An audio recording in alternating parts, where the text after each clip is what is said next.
सब देवन का बाबा महादेवादिदेव भोलेनाथांच्या श्री शिवलिंगाची प्रतिष्ठापना, कलशारोहणाचा इतका सुंदर सोहळा देखणा, भव्य आयोजन. आणि या आयोजनामध्ये आपण सर्व सुहृद श्रोतृवर्गाच्या हृदयस्थ पांडुरंगाला नमस्कार करते आणि सेवेला प्रारंभ करते. विठ्ठल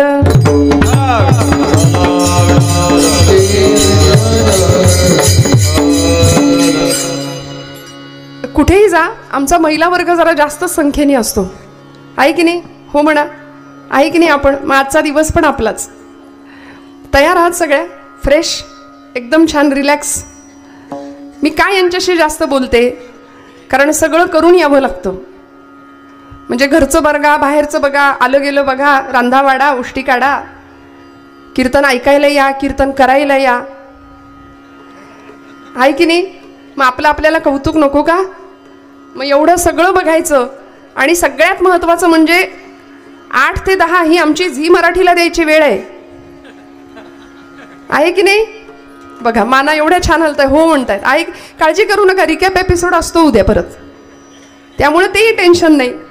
सगळी काळजी परमात्मा आमची घेतो, आमच्या आवडीनिवडी सांभाळतो. फक्त जास्त आवड इथली असावी, एवढं झालं म्हणजे एवढं मिळवलं. त्यामुळे सर्व आमचा महिला वर्ग, माझ्या माता भगिनी, सर्व बंधुवर्ग, पितृवर्ग, सगळ्यांच्या हृदयस्थ भगवंताला नमस्कार करणार आहे.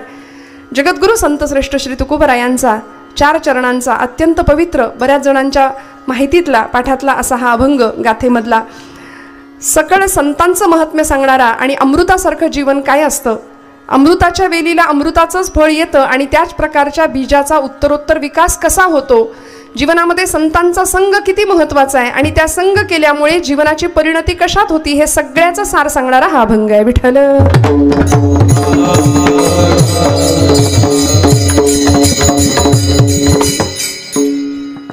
मी त्यांना आल्यापासून सांगत होते, लाऊडनेस कमी करा, लाऊडनेस कमी करा. आता एकदम छान केले. नाही तर काही ठिकाणी 60-70 वयाची माणसं आहेत, 50 ओलांडलेली, मग विनाकारण लाऊड सगळं करून त्यांच्या कानाला कशाला त्रास द्या. आपण सुद्धा ऐकू येतोय तोपर्यंत ठीक आहे, नंतर हे अजून बंद व्हायच्या आत थोडंसं शांततेत होऊ द्या, म्हणून मी तुम्हाला थोडा त्रास दिला की कमी राहू द्या सगळं म्हणून. अमरावतीमध्ये आई जगदंबेच्या या पवित्र स्थानावर आम्हाला महाराष्ट्रातल्या संतांचं महत्त्व नव्हे, भारतभरातल्या संतांचं महत्त्व, भारताच्या परंपरेचं महत्त्व, इथल्या पूर्वसुरींचं महात्म्य, सामर्थ्य, हे सगळं जाणून घ्यायचं. हे एकमेव कीर्तन नावाचं व्यासपीठ असतं. आज तुकोबारायांचा अभंग निरूपणाकरता घेतलाय. उत्सवाचा 2रा दिवस आहे. तुकाराम तुकाराम नाम घेता कापे यम, हा दराराजांचा होता भक्तीतला. ज्या तुकोबांनी अभंगाची गाथा 3,500 ते 5,000च्या संख्येने निर्माण केली. महाज्ञान देती जगाला अभंग, जया भंग नाही असे ते अभंग, असं म्हटलंय. आज का गरज आहे या सगळ्याची?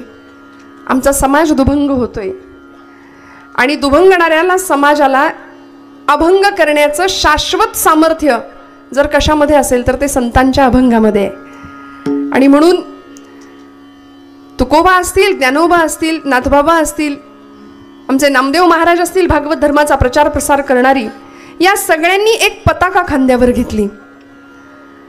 झेंडा नाही म्हणत बरं का, झेंडा पक्षाचा असतो, धर्माची पताका. या पताकेला 2 टोकं आहेत, एक ज्ञानाचं टोक आहे, एक नामाचं टोक आहे. या 2 टोकांची ही पताका, आणि दांडा आहे तो भक्तीचा आहे. भक्तीचा दांडा हातामध्ये घेतला. ज्ञान आणि नामाचा प्रसार प्रचार समाजाच्या अंतरंगामध्ये, रोमरोमामध्ये भिनावा, त्याचा जागर व्हावा आणि प्रत्येक मनुष्य मात्राला मी इथे का आलो, माझ्या येण्याचं इथं इप्सित काय, साध्य काय, या सगळ्या प्रश्नांची उत्तरं मिळावीत, की जी आम्हाला संतांनी पुन्हा पुन्हा देण्याचा प्रयत्न केला. वास्तविक मी कोण, मी कुठून आलो आणि मला कुठं जायचंय. या इहलोकामध्ये मनुष्य जीवामध्ये आम्ही जेव्हा जन्माला येतो आणि दुर्लभातला दुर्लभ असलेला मनुष्य देह आम्हाला भगवंताच्या कृपेने प्राप्त होतो.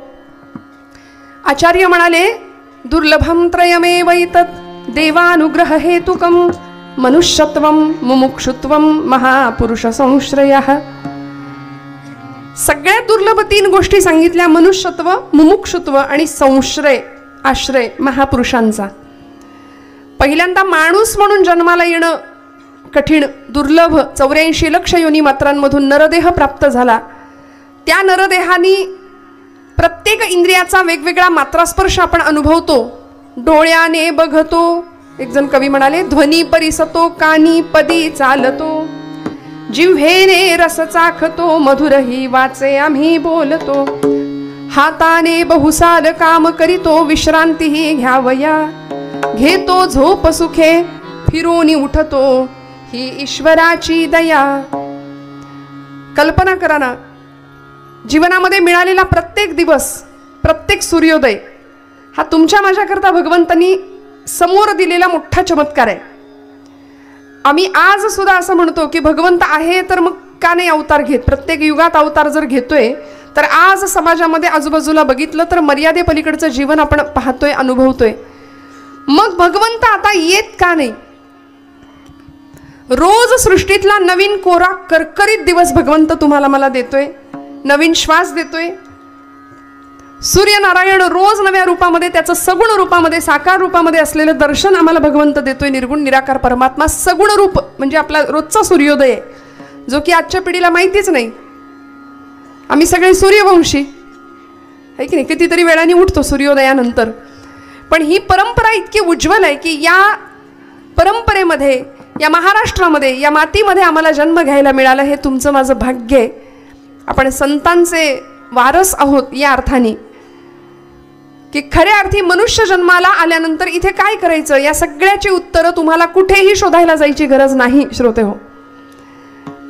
सगळ्यांची उत्तरं आम्हाला ग्रंथांमध्ये दिली आहेत. म्हणून 5 गोष्टी अशा आहेत: एक संत, एक पंथ, एक ग्रंथ, एक मंत्र आणि एक तीर्थ. विठ्ठल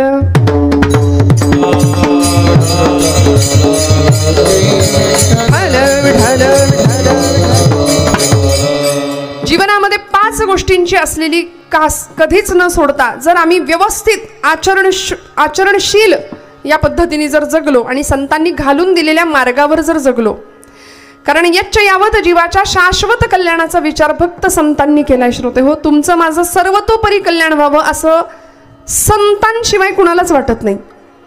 का मी एवढं धाडसाचं विधान करेन? कारण तुम्ही म्हणाल आई वडील नाही का कल्याणाचा विचार करत. या इहलोकामध्ये आई वडील तुमच्या माझ्या कल्याणाचाच विचार करतील, नाही असं नाही. पण एक क्षण असा येतो की संतांना सांगावं लागतं, विषय तो त्यांचा झाला नारायण, नावडे जन धन माता पिता. इहलोकीतली सगळी नाती बाजूला सारून अंतीचा नियंता पांडुरंग किंवा तेच नातं देवसोयरा देवसोयरा देवसोयरा दीनांचा, बस म्हणाले. त्याच्यापेक्षा नातच नाही कुठलं. आपण ज्यांना आपलं आपलं म्हणतो ती मंडळी आपली नाहीत, हे पक्क डोक्यात ठाम ठेवावं माणसाने इथं आल्यानंतर बरं का. म्हणून मी महिला वर्गाला आधीच विचारलं की सगळं आपण रिलॅक्समध्ये आहात ना, 2 तास आपल्याला एकदम छान, काही चिंतन प्रपंचाचं करायचं नाही. दाराला कडी लावली आहे का, दुधाचं पातेलं झाकलंय का, इथं आल्यावर ते कुलूप 10 वेळा उडून बघितलेलं असतं तरी इथे येऊन त्याचं चिंतन करतो आम्ही, लागलं असेल की नाही. तर असं नाही, निश्चिंत बसा, एकदम रिलॅक्स. इथं आल्यानंतर इथलंच होऊन जायचं बरं का. मी प्रामाणिकपणे हात जोडून आपल्याला विनंती करते की आपण कीर्तनामध्ये 2 तास, अत्यंत महत्त्वाचा वेळ ही अत्यंत महत्त्वाची आणि आपण ती इथे देतो. मग त्या वेळेमध्ये बरं 2 तास कीर्तनकाराकडून फक्त विनोदाची अपेक्षा केली, हसण्याची अपेक्षा केली तर आमच्या आयुष्याचं हसू करून घेतल्यासारखं आहे. त्यामुळे लाफ्टर शोज आपल्याकडे भरपूर आहेत आणि मला माहिती आहे, वक्त्यांची यादी वाचल्यानंतरच मला माहिती आहे की इथला श्रोता कसा आहे. कारण या श्रोत्याचा अधिकार मोठा आहे. आपण सर्व गुणीजन आहात. तुकोबरायांच्या या अभंगाची अर्थपूजा बांधताना महाराजांनी संतांचं तर महात्म्य आम्हाला सांगितलंच. 3 दुर्लभ गोष्टींमधली महापुरुष संश्रया ही आचार्यांनी सांगितलेली गोष्ट ती आज दुर्लभ होऊन बसली. संत आम्हाला शोधावे लागतात. सज्जनता नाहीये का समाजामध्ये? आहे, पण दुर्जनता जास्त सक्रिय आहे. सज्जन निष्क्रिय झाले, दुर्जनांची सक्रियता वाढली. त्यामुळे समाजात संत, महात्मे, साधू, सत्पुरुष आता शोधावे लागायला लागले. बरं, साधू साधू म्हणजे फक्त भगव्या कपड्यातला शोधायचा का? रुद्राक्षांच्या माळा, दाढी, जटा, भगवे कपडे म्हणजे साधू का? नाही. ज्यांनी 6 धुतले, 6 धुतले, षडविकारांचा नाश केला आणि आमचं जीवन सगळं विकारांनी भरले, असे भाडेकरू आणून ठेवले तिथे. 6 भाडेकरू आम्ही आमच्या हृदयामध्ये ठेवलेत. म्हणाले त्या भाडेकरूंना आधी हाकलायला लागेल आणि मग जे हृदय स्वच्छ निर्मल होईल, पवित्र होईल, तिथे भगवंत येईल. तुका म्हणे देह भरिला विठ्ठले, काम क्रोधे केले घर रीते. ते रीत करावं लागेल तेव्हा इथं विठ्ठल बसेल आणि त्याकरता संश्रय करावा लागेल महापुरुषांचा. म्हणून आचार्यांनी जीवनमुक्तीचा एक क्रम सांगितलाय आम्हाला. जीवनमुक्त होण्याची अवस्था काय आहे, कसं व्हायचं? सत्संगत्वे निसंगत्वम, निसंगत्वे निर्मोहित्वम, निर्मोहित्वे निश्चलत्वम, निश्चलत्वे जीवनमुक्ती. थोडा उलटा प्रवास करूया आपण. म्हणाले जीवनमुक्त व्हायचं असेल तर आम्हाला निश्चल व्हावं लागेल. आधी सगळ्यात पहिल्यांदा निश्चल व्हावं लागेल. निश्चल झाल्यानंतर आम्हाला निर्मोही व्हावं लागेल. निर्मोही झाल्यानंतर आम्हाला निस्संग व्हावं लागेल आणि निस्संगी होण्याकरता आम्हाला सत्संग करावा लागेल. विठ्ठल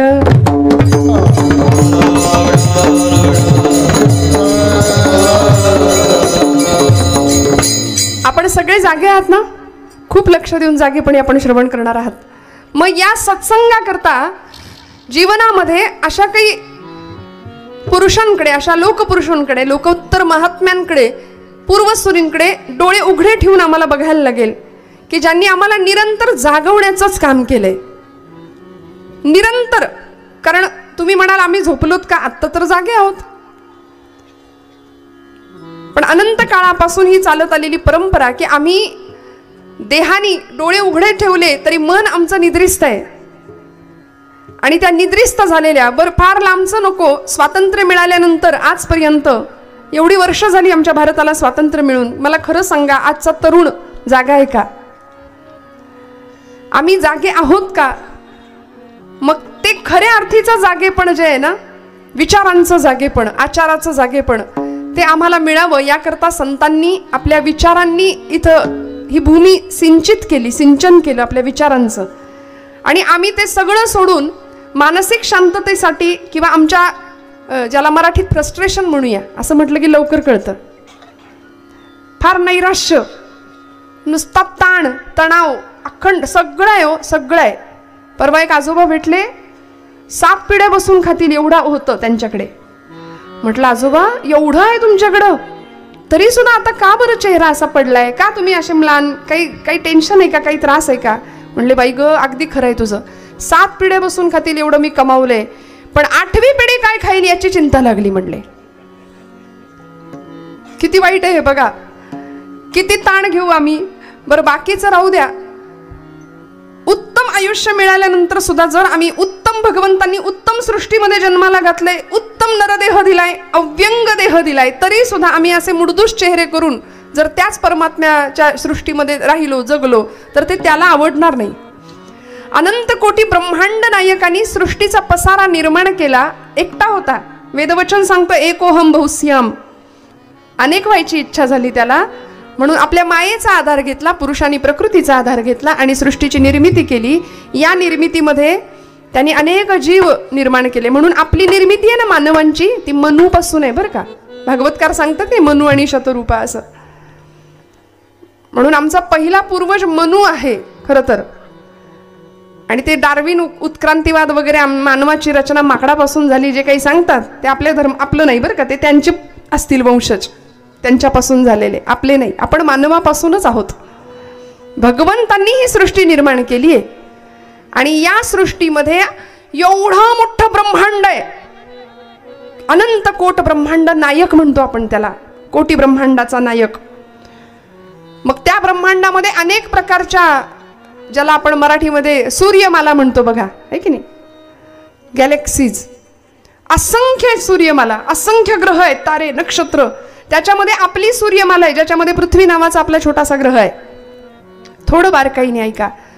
त्या सगळ्या सूर्यमालेमध्ये पृथ्वी नावाचा आपला ग्रह ज्यामध्ये आपण राहतो, ती पृथ्वी सूर्यमालेच्या तुलनेमध्ये खसखस असते की नाही, महिला वर्ग घरातली आपली एवढीशीच आहे. ब्रह्मांडातल्या आपल्या सूर्यमालेतली आपली पृथ्वी एवढीशी. त्या पृथ्वीवर आमचा भूगोल आम्हाला सांगतं 71% आपण जागे आहात ना, 71% पाण्याचा भाग आहे, 29% जमिनीचा भाग आहे. म्हणाले त्या 29% जमिनीवरती हा खंडप्राय पृथ्वीचा विस्तार आहे. 7 खंडांची पृथ्वी, सप्तखंडात्मक त्यातला आपला आशिया नावाचा खंड. या खंडामध्ये अनेक देश आहेत, त्यातला आपला मेरा भारत महान. कधी कधीच फार उतू जातं 15 ऑगस्ट 26 जानेवारी पुरतं प्रेम आमचं. त्या भारतामध्ये अनेक जिल्हे आहेत, राज्य आहेत. त्या राज्यामध्ये आपलं महाराष्ट्र, त्या महाराष्ट्रामध्ये आपला प्रांत, त्यामध्ये आपलं गाव, आपला तालुका, त्यामध्ये आपलं कुठेतरी गाव छोटंसं, त्याच्यामध्ये आपलं घर. 3.5 हात फक्त जागा लागते या देहाला. पण एवढ्या सृष्टीच्या विस्तारामध्ये एक स्वतंत्र अस्तित्व म्हणून जन्माला घातलं भगवंतांनी. किती अनंत उपकार आहेत त्याचे. म्हणून मनुष्यत्वम मुमुक्षुत्वम, मोक्षाची इच्छा असणं इथे आल्यानंतर. आणि तिसरी गोष्ट आहे महापुरुष संश्रयः, संतांचा संघ अत्यंत दुर्मिळ आहे. आणि तो संघ मिळण्याचं हे एकमेव ठिकाण आहे बरं, हा धर्ममंडप.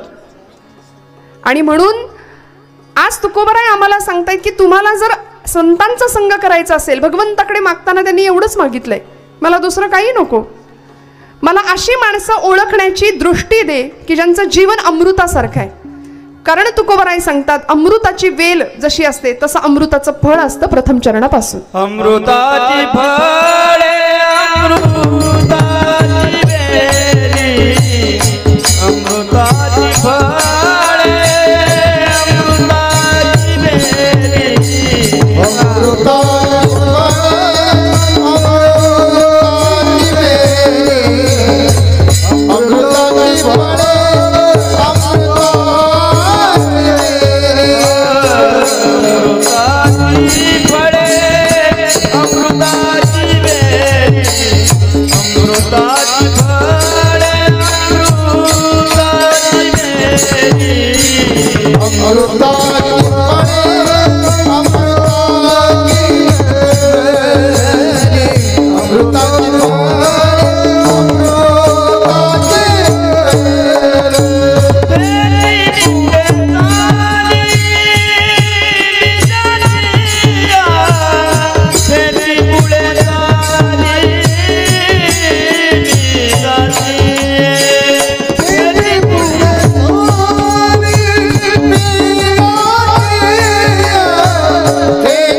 टाळ्या वाजवा एकदा जोरदार. असं सेवा करताना जीव तोडून करणारी माणसं भेटणं फार दुर्मिळ असतं. ह्या साथीदारांची, ह्या गायक मंडळींची मी नावं घेतली नाहीत कारण ती खरं तर मलाही माहिती नाही आहेत. आता परिचय होईल हळूहळू. पण इतका गोड गायन आहे, इतकी सुंदर साथ आहे. 2 तास काही ठिकाणी 7.5 आहे की काय असा अनुभव येतो. 7 नाही 7.5. पण आपण सगळे अत्यंत मला सांभाळून घेत आहे, गुणीजन आहात, अत्यंत गोड गाताय. महाराजांनी अमृत शब्द वापरलाय. अमृताची फळे अमृताची वेली, तेची पुढे चाली बीजाची. उपमा दिली संतांना अमृताची. म्हणाले त्यापेक्षा सर्वश्रेष्ठ काहीच नाहीये. नामाला उपमा देताना अमृतापेक्षा गोड आहे असं नामदेव महाराज सांगतात ना. अमृताहुनी गोड नाम तुझे देवा, मन माझे केशवा का बा न घे. बरं, संतांच्या बाबतीत अमृत स्वरूप संत असं सांगत असताना तुकोबराय एक उदाहरण ठेवतात तुमच्या माझ्या पुढे. अमृताची फळे अमृताची वेली, तेची पुढे चाली बीजाची ही. अमृताचं झाड आहे, वेल आहे, त्या वेलीला फळ कसलं येणार? विषाचं येईल का? अमृताचंच येणार. मग म्हणाले त्या प्रकारच्याच बीजाचा विकास होत जातो. कारल्याचा वेल असेल तर आंबा थोडीच येणार आहे त्याला, नाही ना. ते विषाचं तसंच ते कडूच स्वरूप असणार आहे त्याचं. आणि हे अमृतच का म्हणाले असतील हो तुकोबराय. कल्पवृक्ष होता, चंद्र होता, आमची कामधेनू होती, अनेक प्रकारच्या उपमा देता आल्या असत्या. पण हे अमृत असं आहे ना की ज्या करता देवांना सुद्धा मंथन करावं लागलं आणि आमचे हे अधिष्ठात्री देवता आज ज्यांच्यासाठी आपण सगळे जमलो आहोत, अशी महादेव भगवंत, ज्यांना सगळ्यांनी विनवण्या केल्या, भगवंता या आता, या आता, या आता. मेरू पर्वत रवी बनवला. इथे भगवंतांनी अवतार घेतले, आपले कच्छावतार, मोहिनी अवतार, वासुकी नागाचा सर्पाचा दोर बनवला आणि या आमच्या भोलेनाथांना बोलवलं. काळी 4 मध्ये आयुर्भैरवाचं बोलावलं. या म्हणाले, आता भगवंता हे आलंय पहिलंच रत्न, काय करायचं याचं? भगवंत म्हणाले, मी काय करू? नाही म्हणाले, आता तुम्हाला प्यावंच लागेल, कुणीच घ्यायला तयार नाही, सृष्टीचा नाश होईल. आणि आमचे भोले बाबा, आशुतोष त्यांचं नाव आहे, लगेच प्रसन्न होतात, फार त्रास देत नाहीत भक्ताला. म्हणून आज आपण भाग्यवान आहोत. ही अधिष्ठात्री देवता आहे. आज या गुंगे परिवाराच्या आयोजनाखाली चालू असलेला महोत्सव आणि इतकं सुंदर शिवलिंगाची स्थापना, नवीन प्रतिष्ठापना, कलशारोहण, किती सुंदर देवता आहे बघा. भगवंतांनी अमृत प्राशन केलं. पीत असताना कंठामध्ये ते अमृत राहिलं, खाली गेलं नाही. विष असताना, विष पीत असताना कंठामध्ये ते राहिलं, खाली गेलं नाही. का तर म्हणाले, इथे रामनाम होतं, देवर्षींनी सांगितलं होतं, रामनाम म्हणा, रामनाम म्हणा, राम राम राम राम. म्हणाले छान वाटतंय. दाह होत होता, तो शांत झाला. ते अमृत मुखातून सुद्धा, ते विष मुखातून सुद्धा बाहेर यायला तयार नाही, कारण मुखात रामनाम आहे. आणि निळा कंठ झाला, दाह होतोय अंगाचा. ज्या भगवंतांनी सृष्टीला अमृताची संजीवनी मिळावी याकरता स्वतः विष पचवलं, विष प्राशन केलं. म्हणून देव आणि महादेव यामध्ये हाच फरक आहे की जे अमृत पितात आणि महादेव विष प्राशन करतात आणि ते पचवतात, म्हणून ते महादेव आहेत. विष प्राशन केलं. विष प्राशुनी जगतासया, विष प्राशु धा दिन दिन दा धा दिन दिन दा धा तीन तीन ता त्रकदिन. विष प्राशुनी जगतासया, विष प्राशुनी जगतासया.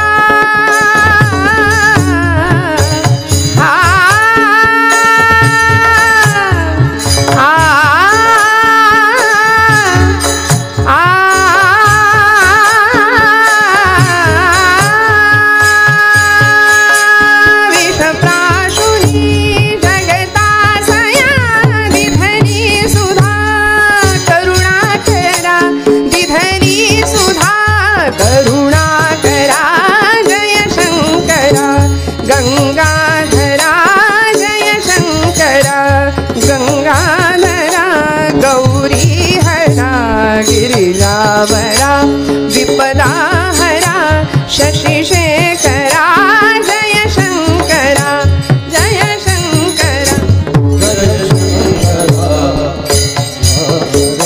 जय शंकरा,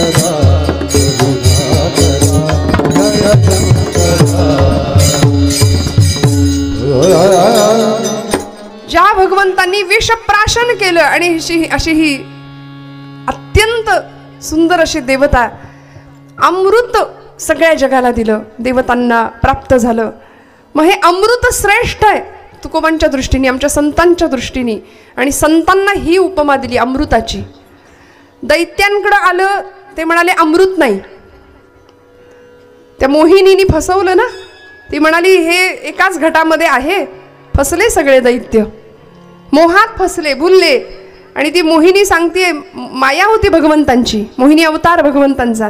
तिने सांगितलं, म्हणाले हे वरवरचं दिसतंय थोडंसं पाणी, ते देते म्हणली देवांना आणि तुम्हाला देते आणून परत अमृत. आता एका घटामध्ये असं असतं थोडीच, पण ते देवांना द्यायच्या निमित्ताने तिने देवांना द्यायला लागली. असुरांना असं वाटलं आपल्याला फसवतीये ही.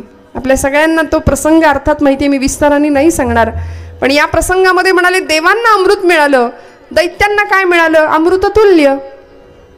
ते आम्ही पितो ना आजपर्यंत, अमृततुल्य म्हणाले, अमृत नाही मिळालं. त्यामुळे हे बहुतेक तिकडून आलं की काय मला माहिती नाही, पण आमच्या सगळ्यांच्या आवडीचा तो विषय झाला की नाही आज. अमृततुल्य म्हणाले. नावं पण काय देतात आमच्या महाराष्ट्रातले लोक, वा वा. त्यामुळे असं अमृत देवांना मिळालं, देवांना दुर्लभ असलेलं अमृत. तुकोबाराय त्या अमृताची तुलना संतांशी करतात. संत अमृतासारखे आहेत. म्हणजे परमश्रेष्ठ पद जे आहे, उत्तमातलं उत्तम जे आहे, संतांच्या पेक्षा चांगलं काहीच नाही आहे समाजामध्ये, कारण आईची भावना आहे, आईचं अंतःकरण आहे. अमृतासारखं जीवन ज्या संतांचं आहे, अमृतासारखं जीवन ज्या महापुरुषांचं आहे.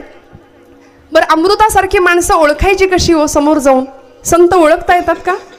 कारण कलियुगाचा महिमा इतका भीषण आहे, भयान आहे. महाराज म्हणले, ऐसे संत झाले कली, ऐसे संत झाले कली, ऐसे संत झाले कली, ऐसे संत झाले कली, ऐसे संत झाले कली, ऐसे संत झाले कली. हाती तमाखूची नली, हाती तमाखूची नली, हाती तमाखूची. त्यामुळे बाह्यांगाला न फसता अंतरंग बघावं. आणि भारतीय संस्कृतीने सुद्धा बाह्यांगापेक्षा आत्म्याचं सौंदर्य फार महत्त्वाचं मानलं की नाही. कलियुगामध्ये संत ओळखणं फार कठीण आहे. महापुरुष कोण महापुरुष आहे ओळखणं फार कठीण आहे. म्हणून सांगून दिलं अमृताचं फळ कसं ओळखायचं. ती वेल अमृताची असते, मग ते बीज अमृताचंच असणार. शुद्ध बीजापोटी फळे रसाळ गोमटी. मग बीज शुद्ध असावं असं जर वाटत असेल ना, तर आमच्या तुकोबांच्या कनकाईकडे बघावं, वल्लोबांकडे बघावं, ज्ञानोबांच्या आई रुक्मिणीकडे बघावं, विठ्ठलपंतांकडे बघावं. घराघरामध्ये अमृतासारखी संतती जन्माला आल्याशिवाय राहणार नाही, तुकोबांचं म्हणणं आहे. आज तुमच्या माझ्या घरामध्ये अमृतासारखं जीवन असणारी मंडळी जर जन्माला यायची असतील ना, तर लेकरांना घेऊन कीर्तनाला आलं पाहिजे. मी नेहमी असं सांगते की मुलं इथं येऊन झोपली तरी चालतील कार्टी, पण इथे झोपेत जे ऐकतील ते चांगलं असेल, घरी जागेपणी टीव्हीवर जे बघतील ते वाईट असेल. त्यामुळे इथे येऊन झोपली तरी चालतील, पण हट्टाने घेऊन यावं. हट्टाने आपण म्हणतो तू घरात बस, तुला कार्टून लावून देतो, आणि आम्ही कीर्तनाला जाऊन येतो. मग बघणारं कार्टून, टीव्हीवर कार्टून, 2-2 कार्टून. त्या पोराला विचारलं की बाबा रे तुला भीम माहिती आहे का महाभारतातला? भीम कुठलं काय? भीम नाही माहिती ना, अर्जुन नाही, कुणीच नाही माहिती. ते म्हणतं छोटा भीम माहिती आहे मला, लाडू खातो ढोलकपूरचा. या पलीकडे जाऊन काय शिकायचं काय आमच्या मुलांनी? मी कोण या प्रश्नाचं उत्तर जर कळायचं असेल ना, तर कुठेही वर्कशॉप आणि कुठल्याही गोष्टीची कास घालायची गरज नाही. इथे या धर्ममंडपात पोरांना घेऊन या, आपोआप सगळी उत्तरं मिळतील. विठ्ठल.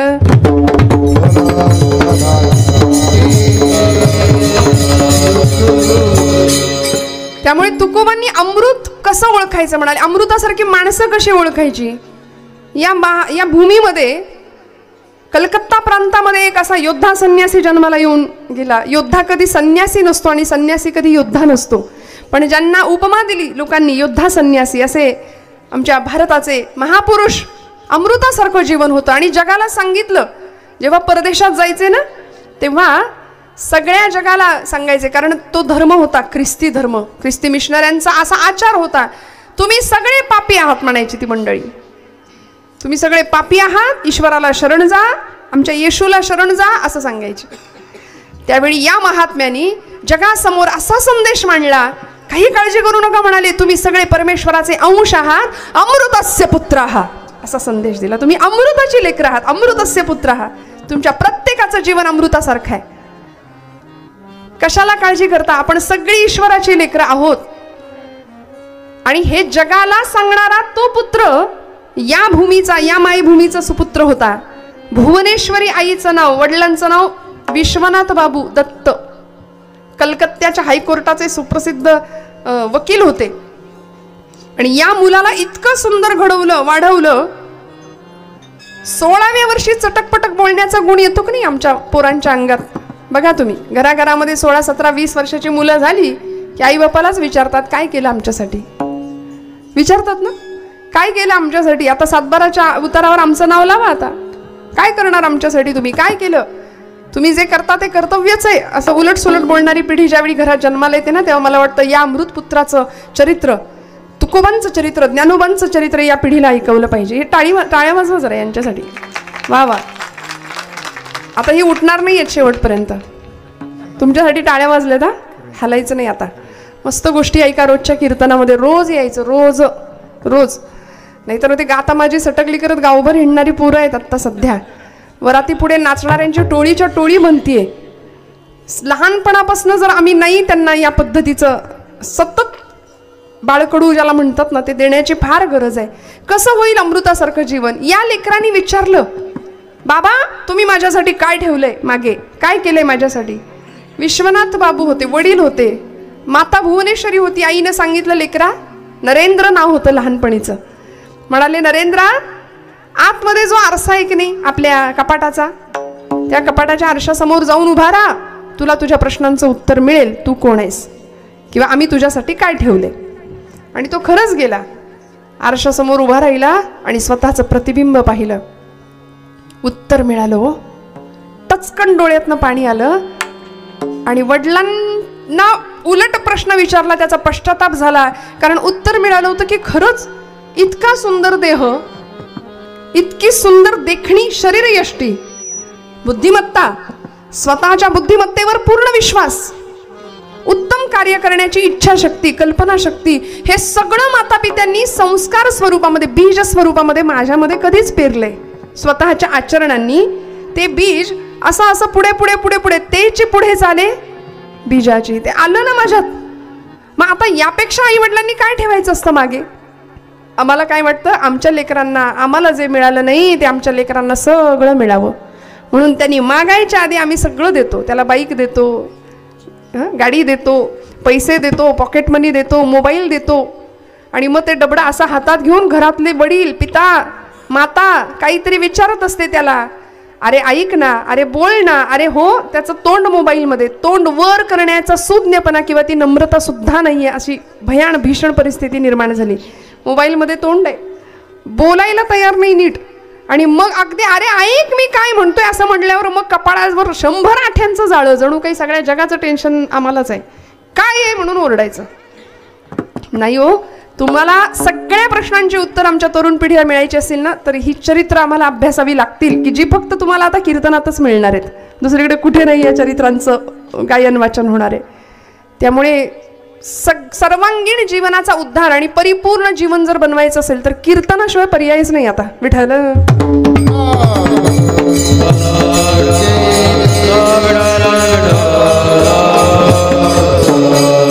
प्रश्नाचं उत्तर त्यांना मिळालं वयाच्या 5व्या वर्षी, ज्याच्या डोळ्यामध्ये स्वराज्याचं दिव्य स्वप्न पाहत होती अशी स्वराज्य जननी राजमाता जिजाऊ माऊली, अमृताची वेल होती.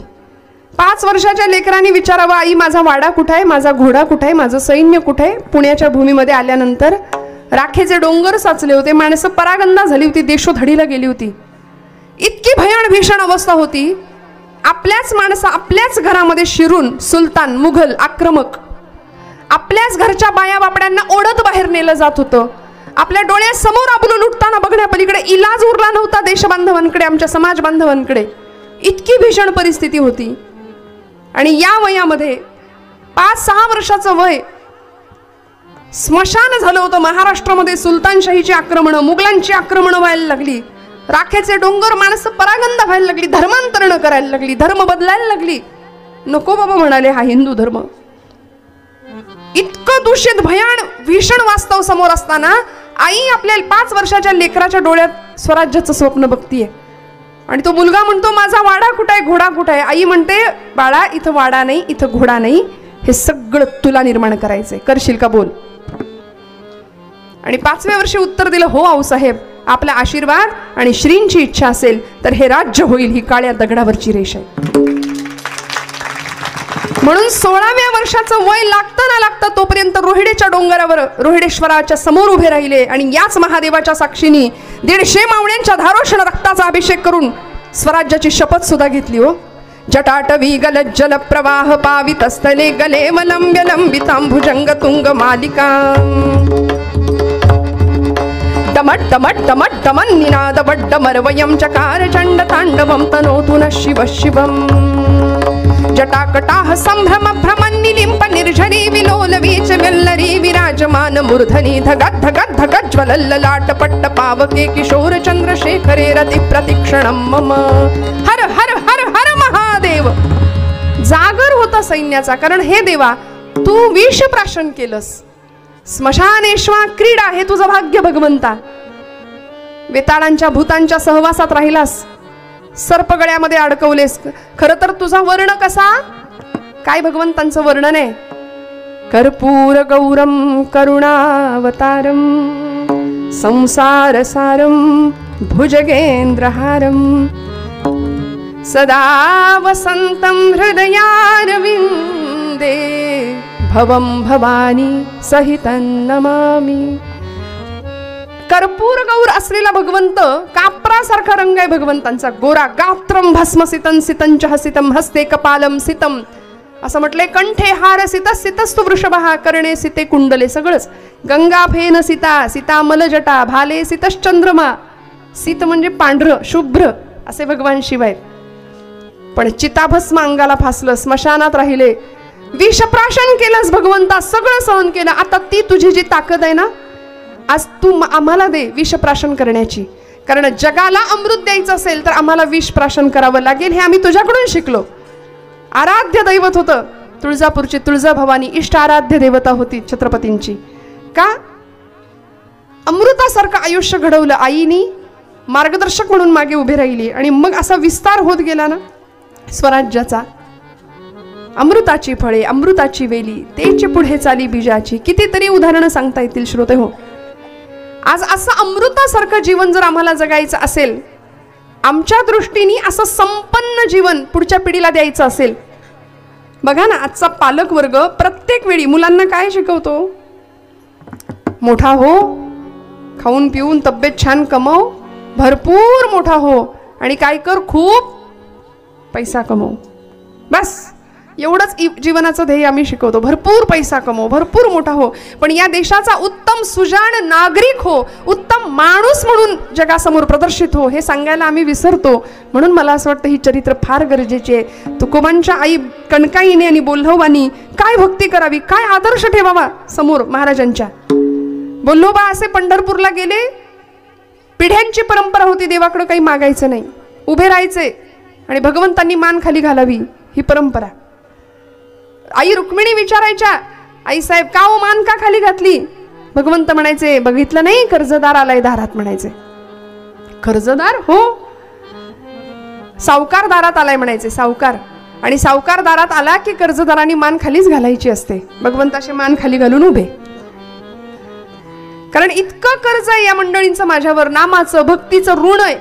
दिवाळखोर नारायण त्याला बहुतांचे ऋण असं म्हटलंय महाराजांनी. ऋण फेडण्याकरता आला, अवतार घेतला, पण कर्जबाजारीच झाला भगवंत. इतकं भक्तीचं ऋण भगवंत भक्तांचं वाढलं की काही मागितलंच नाही भक्तांनी भगवंताकडं, काही नाही. आमचं तसं आहे का? आमची लिस्ट भली मोठी असते आणि दिलं तरी झोळी फाटकीच कायम. कितीही द्या, कितीही द्या. सकाम भक्ती आम्ही करतो, पण संतांना निष्काम भक्तीचा पाठ घराघरातनं दिला होता. बोल्होबांनी काहीच नाही मागावं. पुढच्या काळात तुकोबांना म्हणायचे, पांडुरंग परमात्मा, तुकोबा तुझ्या अख्ख्या पिढीत विश्वंभर बुवांपासून आजपर्यंत कोणीच काहीच नाही माझ्याकडे मागितलं, तुकोबा तुम्ही तरी काहीतरी मागा. महाराज म्हणायचे, माझ्या वडिलांची मिराशिगा देवा, तुझी चरण सेवा पांडुरंगा,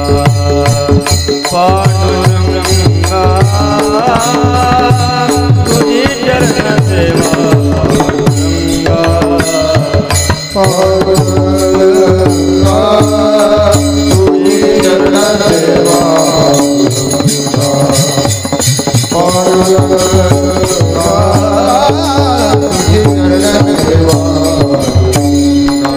माझ्या वडिलांची मिराशिगा देवा, माझ्या वडिलांची मिराशिगा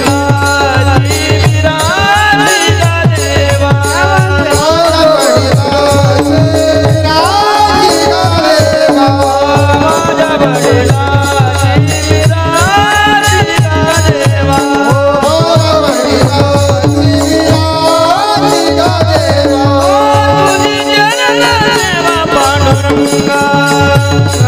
माझ्या वडिलांची मिराशिगा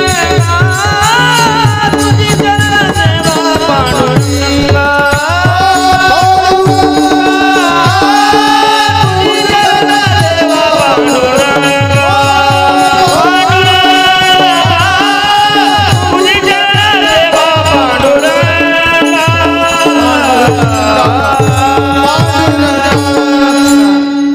मिरास हा शब्द तुकोबांनी गाथेत वापरलाय. माझ्या वडिलांची मिराशिगा देवा. मिरास आता कॉन्व्हेंटच्या इंग्लिश मिडियमच्या मुलांना हे नाही कळणार. मिरास म्हणजे वारसा. संपत्ती इस्टेट म्हणतो ना वाडवडिलांनी ठेवलेली, माझ्या वडिलांची मिराशी काय मिराशी, तसं तर आमच्याकडे बघितलं तर आम्ही सदैव सुडके. जवळी येता चोरही धाके. चोर सुद्धा 10 वेळा विचार करेल आमच्या घरात येण्यापूर्वी की बाबा रे याच्या घरी जाऊ की नको. गेल्यानंतर आपल्याकडचंच काही सामान ठेवायची इच्छा न हो, चोर सुद्धा घाबरेल आमच्याकडे येताना, कारण आमचं दारिद्र्य असं 18 विश्व, काही घेणं देणं नाही. बरं, अशी घराची परिस्थिती आहे म्हणून आम्हाला त्याचं दुःखही नाही, कारण त्रिभुवन श्रीमंत आम्हाला भेटलाय ही भावना ठाम होती. आज आमची भावना ठाम नाही, कुठेतरी संशय आहे, कुठेतरी मनामध्ये किंतु आहे परंतु आहे. आम्ही उपास तापास करतो, कीर्तन प्रवचनाला जातो, भजन ऐकतो, तरी सुद्धा मनात असतं देव आहे की नाही. एक जण तर म्हणाले ताई एवढा उपास केला, म्हणाले भगवान महादेव पावतच नाही.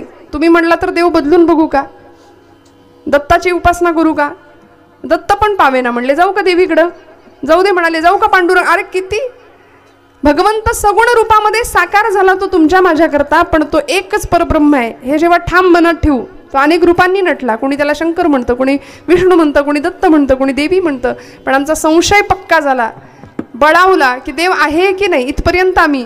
पण नाही हो, ठाम विश्वासाने निष्काम भक्ती शिकवली आणि माझ्या वडिलांची मिराशी गा देव. आमची मिरास आहे, आमची ॲसेट आहे, आमची संपत्ती आहे ती तुझी चरणसेवा पांडुरंगा. या पलीकडे आम्हाला काही नको, कारण जीवनातल्या सगळ्या चिंतांचं निवारण करणारा चिंतामणी पांडुरंग त्यांना भेटला होता. सगळ्या चिंता संपल्या. प्रचंड कटकटी होत्या घरामध्ये. अवलामाई विचारायच्या जिजाई माता तुकोबांना, धनी तुम्ही रोज त्या काळ्याकडे जाताय म्हणायची, तुम्ही रोज त्याचे पाय पकडताय, बघा माझ्या संसाराचा पार पार इस्कोट होऊन गेला म्हणायची. जरा बघा लेकरा बाळांकडे बघा.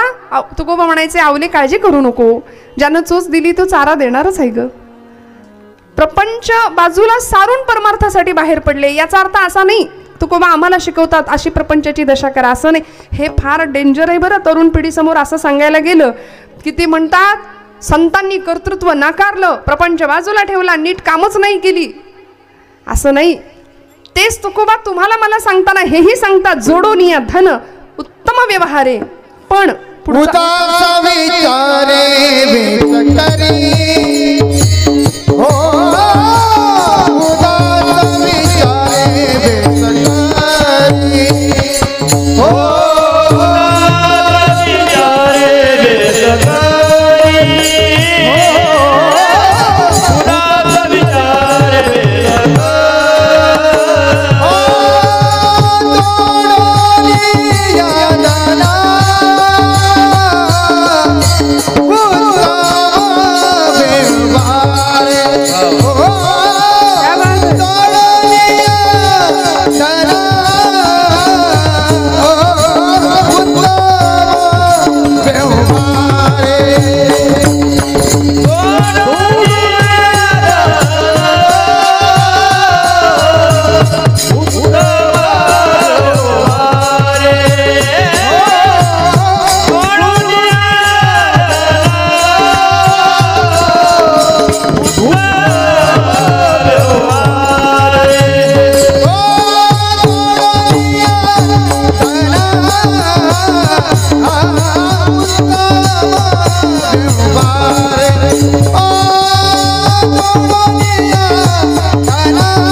नारायण पराग महाराज, अत्यंत गोड चाल.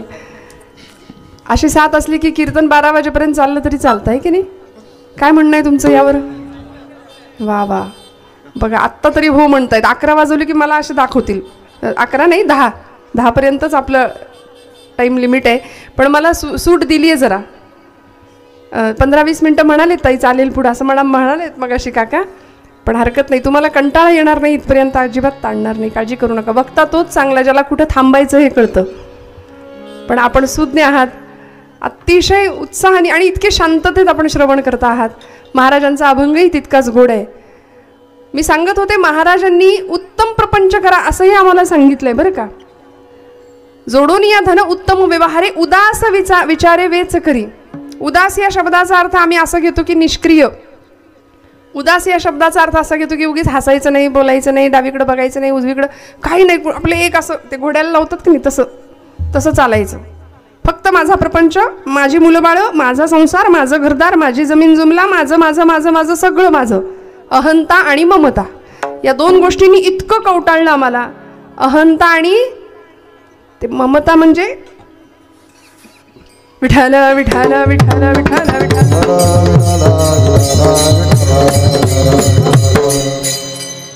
तुमच्या डोक्यात कोणी व्यक्ती असेल तर तसं नाही. ममता म्हणजे माझं, अहंता म्हणजे मी आणि माझं. या 2 गोष्टी फार घातक आहेत की नाही. संतांनी तेच सगळं बाजूला केलं. तुमच्या माझ्या अंतःकरणातले त्या 2 भावना, मी आणि माझं, अहंता आणि ममता, या 2 गोष्टी बाजूला व्हाव्यात. आणि मग आमचा प्रपंच हा जगाच्या कल्याणासाठीच होईल. जे करू जगाचा तो भार आपुल्या शिरावर, ऐसे थोडे तर वाटो द्या हो. मी काहीतरी देणं लागतो हे महापुरुषांनी संतांनी आम्हाला शिकवलं. म्हणून स्वतःच्या प्रपंचाला सुद्धा बाजूला ठेवायची वेळ आली तरी सुद्धा त्यांनी ती पत्करली, सोडलं. आणि जगाच्या कल्याण संतांच्या विभूती देह कष्टविती परोपकारे, फक्त परोपकार. मग त्यांना काय किती करायचं त्यांच्याकरता? काय द्यावे त्याचे, काय द्यावे त्याचे, काय द्यावे त्याचे भावे उतराई. काय द्यावे त्याचे, काय द्यावे त्याचे भावे उतराई.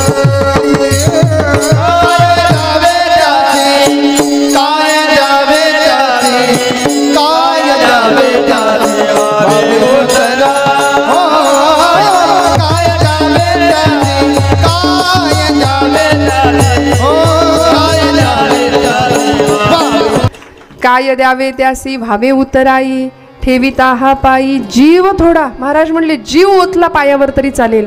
आणि बघा ना, वाकायला शिकवलो.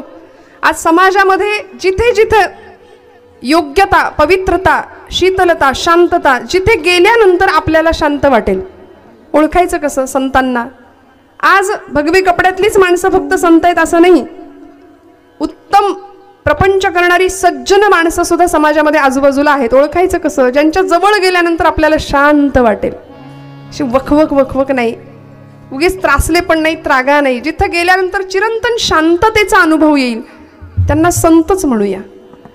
मग तिथे वाकायचं. आज वाकायला कोणी तयार नाही. असं आहे, एक शायर म्हणाला, झुकते वही है जिनमें जान है, आकडना तो मुर्दों की पहचान है म्हणाले.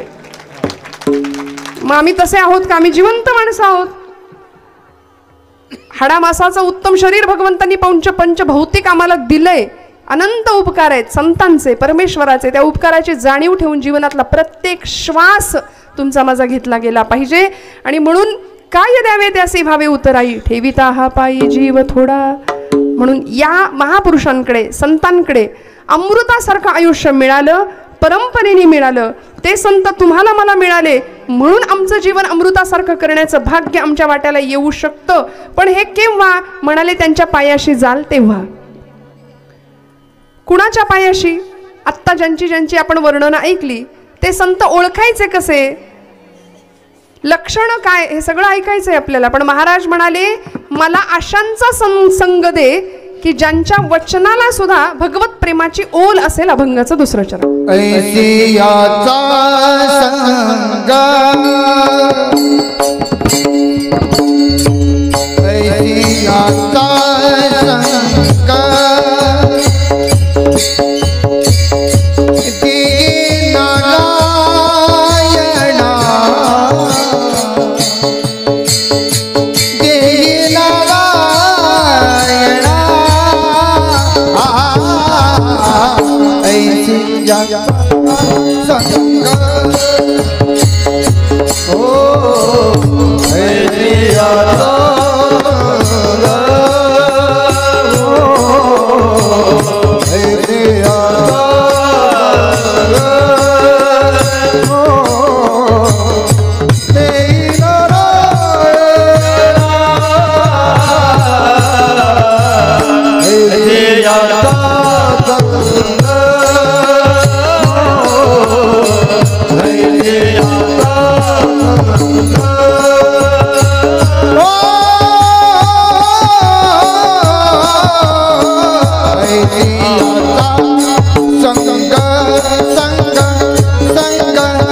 आत्ता 12 वाजले तर मी जबाबदार.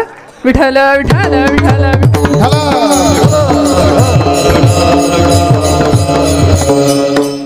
बाबा. अशी साथ मिळणं, तुम्ही आम्ही खेळी मेळी गदारोळी आनंदे. आणि कीर्तनामध्ये रंगदेवता तेव्हाच येते. सगळेजण पूर्ण भावानी जीव तोडून सेवा करतात. नादब्रह्माची, स्वरब्रह्माची, शब्दब्रह्माची. आणि मग परब्रह्म साकार व्हायला किती वेळ लागतो. कीर्तनामध्ये श्रोत्यांच्या रूपात आम्ही त्याला पाहतो. महाराज म्हणतात ऐसी यांचा संग देई नारायणा ओलावा वचना जयांची. या किती सोपं आहे बघा. ज्यांच्या वचनाला ओल ओल आहे, ओलावा आहे, त्यांचा संग मला दे. इतकं सोपं महाराज सांगतायत. मग आता तुम्ही म्हणाल ओलं कसं बोलायचं, शब्द कसे भिजवायचे. ज्यांच्या वचनांमध्ये आपुलकी आहे, स्नेह आहे, आर्द्रता आहे, प्रेम आहे, भाव आहे, त्यांचा संग मला दे. आज कुणी कुणाशी धड बोलायला तयार नाही. बोललंच तर नीट बोलायला तयार नाही. शब्द संभल के बोलिये, शब्द के हात ना पाव. एक शब्द हे औषधी, तो दुसरा शब्द हे घाव असं म्हटलंय. म्हणजे शब्दांनी होणारी जखम आणि एखाद्या शस्त्रांनी होणारी जखम, यामध्ये ही शब्दांची जखम फार त्रास देते. आणि दुर्दैवाने आम्ही सुद्धा त्याच जखमा फार लक्षात ठेवतो. काही वेळा काय असतं, फॉरगेट, फॉरगिव्ह आणि मूव्ह फॉरवर्ड, या 3 गोष्टी फार पाळणं आयुष्यात गरजेचं असतात. काही गोष्टी विसराव्यात, काही गोष्टी क्षमा कराव्यात आणि काही गोष्टी सगळ्या मागं टाकून पुढे निघून जावं. हे जमलं पाहिजे बरं का. आम्ही तेच ठेवतो. 25 वर्षापूर्वी अमुक लग्नात मला हलकी साडी दिली, ते 25 वर्ष खतखतत राहतं डोक्यात, उरात अखंड तेच तेच तेच तेच. काही गोष्टी सोडूया. मुखामध्ये अखंड भगवत प्रेमाचा ओलावा राहील अशी काहीतरी व्यवस्था करता येईल का. माणसाच्या 2 प्रतिमा असतात श्रोते हो. माणूस कायम प्रतिमेत जगतो. एक समोरच्याला दिसणारी आणि दुसरी वस्तुस्थितीत असणारी. 2 प्रतिमांमध्ये माणूस जगतो. म्हणून असं म्हटलंय एकच राहावं, जसं आहे तसं समोर प्रदर्शित व्हावं. विनाकारण कुठल्याही गोष्टीचा दिखावा न करता बोलायचंच असेल ना तर भगवंताच्या विषयी बोलावं. न बोले मना राघवा वीण काही, जनी वावुगे बोलता सुख नाही. घडीने घडी काळ आयुष्यने तो, देहांती तुला कोण सोडू पाहतो. मनोबोध नावाचा समर्थांचा ग्रंथ आहे छोटा. मनाला उपदेश केले. बोलायचंच असेल तर म्हणाले रामाशिवाय कृष्णाशिवाय बोलूच नको. आमचा असाय 4 बायका एकत्र जमल्या की सगळी वर्तमानपत्र तिथं मिळतं गावाचं. हिचं काय झालं, त्याचं काय झालं, ही कुणाबरोबर गेली, अगं ती तशीच आहे. त्यापेक्षा आपण असं म्हणूया ना, एक किती माळा जप केलं तू आज, किती झाला जप. ज्ञानोबांचं तुकोबांचं काही वाचलंस का, काही ग्रंथांना स्पर्श केला का. मी नेहमी सांगते की आपण बघा ना, अनेक गोष्टींकरता व्यवहारामध्ये जरा काही बिनसलं की आपण तब्येतीत बिघाड झालं की डॉक्टरांकडे जातो. डॉक्टर प्रिस्क्रिप्शन देतात, मेडिकलमध्ये जातो, औषध गोळ्या आणतो आणि त्या देवापुढे ठेवतो ना हळदी कुंकू हात, नाही की नाही. ते औषधं घेतो. जो काही कोर्स असेल तो श्रद्धेने पूर्ण करतो. का, इच्छा असते गुण पडला पाहिजे, फरक पडला पाहिजे. मग संतांचे हे ग्रंथ म्हणजे तुमच्या माझ्याकरता औषधाचंच काम आहे. जीवनातल्या नैराश्यावरचं औषध आहे. जीवनातल्या सगळ्या समस्यांची उत्तर आहे. तिथे शंका नाही आणायची. ते मात्र आम्ही सगळं पोथ्या वासनात गुंडाळून तिथं मात्र हळदी कुंकू वाहतो. तिथे सगळ्या प्रश्नांची उत्तरं मिळतील, तिथे मनामध्ये शंका नाही आणायची. आणि संतांनी आम्हाला आचार विचार, बोलावं कसं हे सुद्धा सांगितलंय. कसं बोलायचं? जिभेची 2 काम आहेत, स्वाद आणि दुसरं काम आहे, पहिलं काम आहे स्वाद, खायचं, चव चाकतो आम्ही. आजचं जिरत नाही तोपर्यंत उद्या काय बनवायचं. महाशिवरात्रीच्या उपासाला मी काय खाऊ, याचं महिनाभर नियोजन असतं आमच्याकडे. उपासाचे 108 पदार्थ पुस्तकं लिहिली. आमचे पुण्याजवळचे कोडीत गावचे एक आचार्य अत्रे, आपल्या सगळ्यांना माहिती अत्र्यांचं नाव, महाराष्ट्रामध्ये अत्रे नवीन नाही आहेत कुणालाच. अत्र्यांनी एक पद लिहिलं, म्हणाले की हे असं विडंबन काव्य त्याला म्हणतात. ते म्हणाले, उपास मज लागला सखे ग बाई, उपास मज लागला. कसं भक्ती आहे आमची बघा. उकडले बटाटे 6, आत्र्यांचं काव्य. मोजिल्या खार का 10, हे एकटीसाठी बरं का. आणि म्हणायचं उपास उपास उपास उपास. दिवसभर तोंड असं असतं की जणू काही गिळलंच नाही आम्ही. आणि सगळ्या म्हणजे जगाचं टेन्शन असल्यासारखा चेहरा. मी निंदा नाही करत आहे, अत्र्यांचं काव्य सांगण्याच्या निमित्ताने बोलते. आणि कुणी आपल्यापुरतं घेऊ नका बरं का. उकडले बटाटे 6, मोजिल्या खार का 10, किस नुसता केला पहा सखे ग बाई, उपास मज लागला. उपास मज लागला सखे ग बाई, उपास मज. यांना वाजवायचंच आहे. हा उपास मज भोवला. दिवसभर असा उपास उपास उपास करत आम्ही एवढं सगळं, एकादशी दुप्पट खाशी आपल्याकडे म्हणच आहे. आणि मग शेवटी जीव कासावीस झाला, जमेनाच आता शेवटपर्यंत. चतुर्थी सुद्धा आम्ही करतो, पण सकाळी ब्रश करतानाच काय रावसाहेब आज चंद्रोदय किती वाजता आहे हे चिंतन. म्हणजे त्या गणपतीपेक्षा चंद्राची आम्ही एवढी वाट पाहतो त्या दिवशी, म्हणजे मग आम्हाला गिळायला मिळतं की नाही. हा उपास मज भोवला, जीव कासावीस झाला, नाहीच सुधारलं शेवटी दही भात मधुर चोपला सखे ग बाई, उपास मज लागला. उपास मज लागला सखे ग बाई, उपास मज. हे आत्र्यांचं काव्य. म्हणून फार कोणी त्यांच्या नादी लागत नव्हतं. आणि अशा पद्धतीचं की स्वाद हे जीवनाचं पहिलं काम आहे, म्हणजे जिभेचं पहिलं काम. दुसरं काम आहे वाद. पहिलं काम स्वाद, दुसरं काम वाद. म्हणून जगातली 99% भांडणं जिभेमुळे होतात. आणि ती कमी पडली की माणूस हाणामारीवर उतरतो. आणि आज समाजामध्ये असं आहे, 2 माणसं भांडत असली तर पूर्वीचा काळ असा होता, तिसरं जाऊन सोडवायचं. आता असं आहे, 2 भांडत असली की तिसरं शूटिंग करायला विसरत नाही, सोशल मीडियावर टाकायला. इतकी नतद्रष्ट आणि इतकी पाषाण हृदयी माणसं आम्ही झालो. एखादा अपघात झाला तर पूर्वीची मंडळी मदत करत होत्या, पहिले फोटो काढतील पहिल्यांदा. या सगळ्या गोष्टींची सांगायचा मुद्दा, ओलावा वचना जयांची, या वचनांना आचरणांना स्नेहाचा ओलावा असला पाहिजे. आर्द्र जीवन असलं पाहिजे आमचं, की दुसऱ्याला त्रास नाही. भगवंतांनी याकरता माझी योजना केली आहे. कहो 750 वर्षापूर्वी पायरीवर बसला म्हणून मारलं आमच्या चोखोबांना. त्या काळच्या लोकांनी इतकं मारलं, इतक्या वेदना झाल्या, सर्वांगापर्यंत कळ जावी. आणि पांडुरंगा, अरे माझ्याच कर्माचं फळ असेल रे हे, कुणाला दोष नाही दिला. आम्ही मात्र जरा बिघडलं की बाकी नाही, देवावरच खापर पडतो. काय रे, तो खरं तर तुमच्या पुण्यातही नाही पापातही नाही. सगळं प्रारब्ध आमची गाठोडी घेऊन आम्ही आलोय आणि भोगतोय. पण भोग कमी करण्याचं किंवा ते भोग भोगण्याची ताकद देण्याचं काम परमात्मा आम्हाला निश्चित करणार आहे. कधीच नाही तक्रार केली. तक्रारी तुम्ही आम्ही करतो, संतांनी नाही तक्रारी केल्या. जे आहे ते स्वीकारलं. प्रारब्धाचे भोग, माझंच काहीतरी पूर्वजन्मीचं पाप आहे भगवंता, म्हणून मला असा अनुभव येतो. तुझ्या पायरीवर सुद्धा बसू देत नाहीत रे. विटाळ व्हायला म्हणाले चोख्या, चाल इथून निघून जा. अजिबात बसू देत नव्हते चोखोबांना.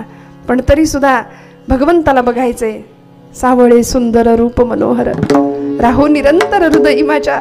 पांडुरंगा, मला बघू दे रे तुला, मला बघू दे रे तुला, म्हणून पायरीवर बसून राहायचे सारखे. जरा कुणी बाजूला झालं, कुणी नाही असं बघितलं की हळूच पांडुरंगाकडे मुखदर्शनासाठी जायचे, हकलून द्यायचे, मारायचे, बडवायचे. आणि पांडुरंगाकडं मागणं मागायचे. कसे माहितीये? जोहार माई बाप जोहार, जोहार माई बाप जोहार, जोहार माई बाप जोहार, जोहार माई बाप जोहार, जोहार माई बाप, जोहार माई बाप,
भगवंता मला भेट दे रे. आणि मध्यरात्रीच्या वेळी असं मारून लोकांनी हाकलून दिल्यानंतर चंद्रभागेच्या त्या वाळवंटामध्ये एक चंद्रमौळी झोपडी बांधावी, तिथे राहावं.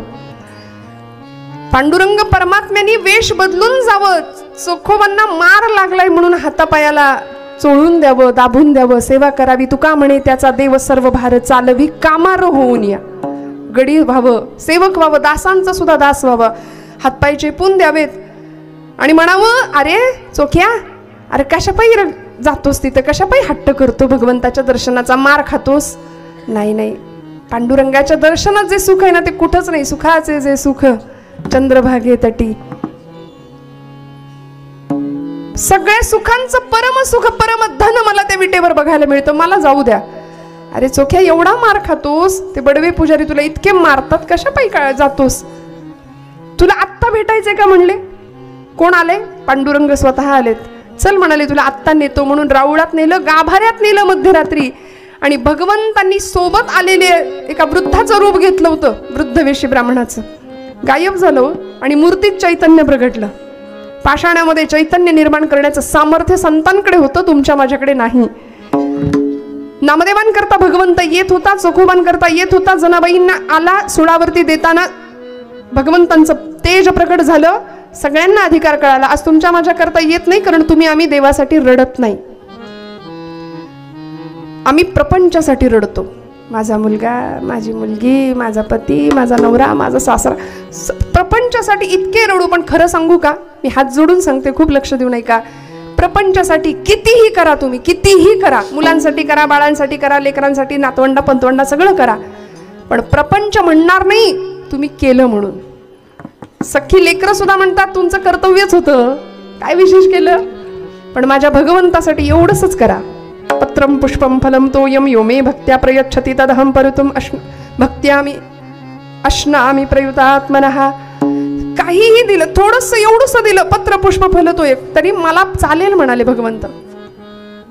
चालेल, एवढंसं केलं तरी भगवंत लक्षात ठेवणार आहे आणि शेवटच्या क्षणाला तोच आपल्यासाठी येणार आहे. ओलावा वचना जयांची. आणि मग भगवंतानी स्वतःच्या गळ्यातला तो रत्नांचा हार तुळशी माळेबरोबर मुद्दाम टाकावा.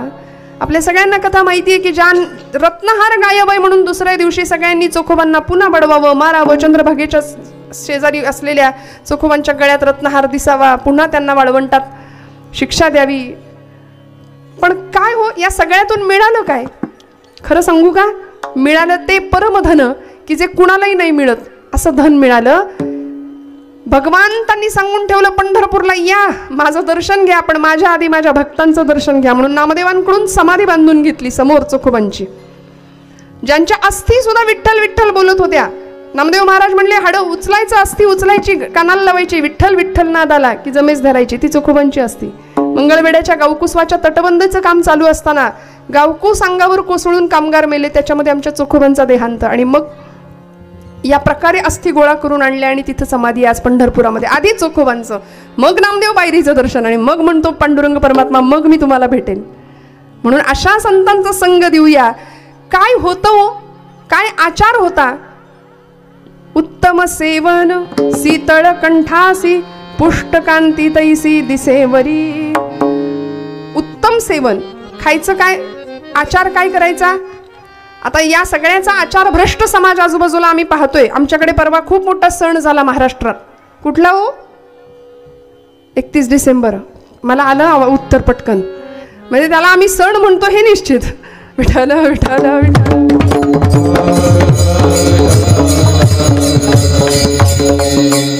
हा कुठला सण नाही, पण सणापेक्षा मोठं महत्त्व आम्ही त्याला देऊन ठेवलं. पाश्चिमात्यांचं उच्चिष्ट आम्ही उगीच खरकट खातो. आमच्या श्रीमंतीकडे आम्ही लक्ष देत नाही. स्वामीजी म्हणतात, आमची श्रीमंती आम्ही लक्षात घ्यायला तयार नाही. इंग्रज लोक किंवा पाश्चिमात्य लोक भारताकडे बोट दाखवतात मानसिक शांततेसाठी, आणि आम्ही सगळे त्यांच्याकडे जातो. अमेरिकेतल्या कित्येक शहरांमध्ये, टेक्सास सारख्या शहरामध्ये 10,000 पोरं एका वेळी गीता पठणाला बसतात, आणि आमची पोरं, आम्हाला वाटतच नाही की आमच्या मुलांना सुद्धा भगवद्गीता यावी, हरिपाठ यावा. आणि या सगळ्यातून जर आम्हाला काही साधायचं असेल ना, तर अमृतासारखं जीवन ते मिळावं याकरता संतांनी जे सांगितलं त्या आचार विचारांचा विचार करावा लागेल, आणि भगवंताला जे आवडतं ते करावं लागेल. विठोबार कुमार. आता घड्याळ खुणवायला लागलं ना. रोजची 10ची वेळ आहे आपली, पण श्रोते हो, नाम संतांनी आम्हाला दिलं, आचार दिला, विचार दिला, काय सेवन करायचं. उत्तम सेवन शीतळ कंठासी पुष्टिकांती तैसी दिसेवरी. एक दृष्टांताने मी माझ्या समारोपाच्या दिशेने जाणार आहे की संतांकडं पाहिलं की बघा ना, आजही हिमालयामध्ये असं म्हणतात, ज्यांनी हिमालय परिक्रमा केली, सहज 400 वर्षांचं आयुष्य आहे. असे साधू लोक तिथे आहेत, अस्थिपंजर झालेलं शरीर हिमालयामध्ये. मग आम्ही प्रपंचात राहून सुद्धा उत्तम सेवन शीतळ कंठासी पुष्टकांती तैसी दिसेवरी असं राहू शकतो की नाही. पहिली गोष्ट, मांसाहार हा माणसाचा आहार नाही. वाघाने एखादं श्वापद मारलं तर त्याला पाप नाही, कारण निसर्गाने ते त्याचं अन्न तयार केलंय. आम्हाला असं वाटतं की हा आमचा आहार आहे, माळा घाला माळा घाला असं सांगावं लागतं भक्तांना. संतांनी आचार सुद्धा दिला, ज्याच्या गळ्यात माळ आहे त्या माळेबरोबर पथ्य सुद्धा सांभाळायला सांगितलं. गळा माळ शोभे आत्मरूप शांती, भक्तिभाव दोन्ही धरू टाळ हाती, टिळा विरक्तीचा कपाळास न्यालो, आम्ही विठ्ठलाच्या भजनात झालो, आम्ही विठ्ठलाच्या भजनात झालो. भूक भाकरीची छाया झोपडीची निवाऱ्यास न्यालो, गोधडीची माया मोह सारे उगाळून प्यालो, आम्ही विठ्ठलाच्या भजनात झालो, आम्ही विठ्ठलाच्या. असं पथ्य जीवनाचं तुमच्या माझ्याकडून सांभाळलं जावं. आणि याकरता महाराजांनी एक उदाहरण दिलं की आमचं जीवन असं असलं पाहिजे. कुणाच्या संघामध्ये गेलो म्हणजे मग आमचं जीवन उद्धरून जाईल, त्याच्यासाठी एक वृक्ष आमच्या समोर ठेवला. आणि शेवटच्या चरणामध्ये महाराज म्हणतात भैरवीत,